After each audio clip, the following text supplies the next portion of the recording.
ইংরেজি নববর্ষের প্রথম দিনেই চলে আসলাম পাবদা মাছের ঝোল নিয়ে। তো মাছগুলোকে ভালো করে ছাঁকা তেলে ভেজে নিয়েছি এবং সাথে সাথে আমরা মশলা তৈরি করে নিয়েছি। দিয়েছিলাম জিরে, সাথে ছিল কাঁচা লঙ্কা এবং সাথে টমেটো ভালো করে পেস্ট করে নিয়েছি। নিয়ে তেলের মধ্যে হালকা জিরে ফোড়ন দিয়ে আমরা বসিয়ে দিয়েছি মশলাটা কষাতে এবং মশলার থিকনেসটা দেখাই যাচ্ছে এখানে। এবং এই থিকনেস থাকতে থাকতেই আমরা মশলাটা আরও বেশ কিছুক্ষণ কষিয়ে নিলাম যতক্ষণ না তেল ছাড়ে। সাথে সাথে আমরা যোগ করে দিয়েছি পরিমাণ মতো আমাদের হলুদ এবং পরিমাণ মতো লবণ, যে যার প্রয়োজন মতো এটা ব্যবহার করবে।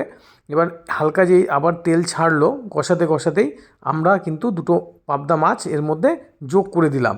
এবার পাবদা মাছগুলো দেওয়ার পরে এবার পাবদা মাছগুলোকে ভালো করে আমরা ঝোলের মধ্যে দিয়ে ফুটিয়ে নিলাম। ফুটিয়ে নিতে নিতেই কিন্তু আমাদের পাবদা মাছের সুন্দর ঝোলটা রেডি হয়ে গেল এবং এর উপরে আমরা সুন্দর কুচো ধনেপাতা দিয়ে একটা সুন্দর করে গার্নিশ করে নিলাম।